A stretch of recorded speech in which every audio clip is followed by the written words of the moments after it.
channel. As you guys can see from the title of this video, I will be going from this to this to this. And I decided to make this video because I did not see any videos with Sisterlocs being transformed into knotless braids. So I thought I would create one myself and make sure that you guys can have access to it in case any of my other Sisterlocs girls out there and or guys would like to try this. I think it's a really fun style. I'll only be keeping this in for a couple of weeks while I go on vacation, but I just cannot believe how nice this turned out. So instead of using regular braiding hair, which if you guys know anything about braiding hair, it is heavy on the neck, on the scalp, and I decided not to go that route because I knew that my scalp would not be able to handle it, as I have tried braiding styles in the recent past and my scalp does not like it.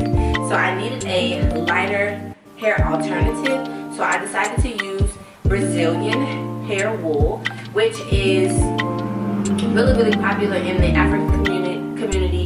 The kind that I had, I purchased off of eBay. They do sell it also on Amazon as well, but it is made in Nigeria, and again, a lot of African countries use it to do various hairstyles, and I'm going to be showing you guys all of that in the clips coming up. But I hope you guys enjoyed this video, and please give me a thumbs up and think about subscribing if you like the content here. I really appreciate it, and thank you guys for watching. Thank you for all of those who are new to my channel and coming and just checking out a video or two. I appreciate you, and I can't wait to have you be a part of this community if you decide to join.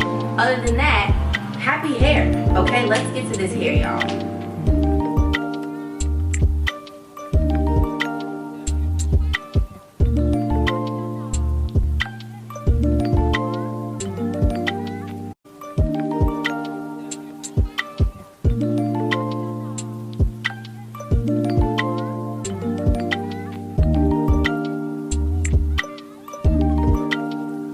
For each braid, I used 4 pieces of yarn.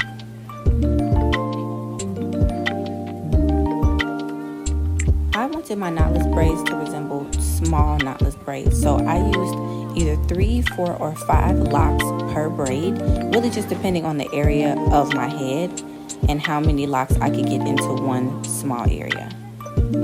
I started off with 2 pieces after braiding my locks down about 3 times, and then feeding in 2 strands of the yarn, and then I go back with 1, add that one in, feeding that one in, and then finally taking the very last piece, the 4th piece, and braiding that into my locks and just braiding it all the way down. The great thing about this yarn is that you don't have to try to figure out how thick each piece is, or you don't have to worry about your braids being different proportions or not being the same size. They all look so uniform because the yarn literally just makes that part so much easier. Here I'm just demonstrating how I was able to manage braiding in an area that was kind of hard to reach and hard to see if you were to even try to look in a mirror. So again, there's 4 locks here, and then we're starting off with 2 pieces of the yarn. Now, like I mentioned before, I'm going to feed in 1 more piece of the yarn, and then we're going to add in that 4th piece, and then we're going to just continue braiding down. And the thing about this yarn, it can get really matted at the bottom, so you do have to make sure that you are separating those pieces at the bottom. You see here it got tangled and a little jumbled up, but you just kind of got to run your fingers through it before constantly going down to make sure that you're not catching a knot at the bottom. Overall, I would say that this was really easy to work with in terms of how difficult braiding hair can be, because that gets tangled as well. I mean, any hair or hair fiber can get tangled, but this was just really easy for me to work with in general. Once all your braids are complete, and which for me took me about 16 hours, but I did it over a 4-day period because I just did not have the time or patience to do all of that in one day. You will need some rollers. These are pretty thin because I wanted it to be as tight of a curl as I could get, because I did see, from other creators here using this hair or this wool, that it doesn't really hold a curl very well.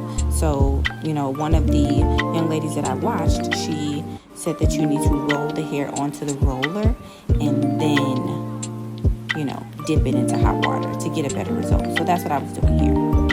I did let my rollers sit in the boiling hot water for about 2 minutes just to give them the best chance possible to get really curly.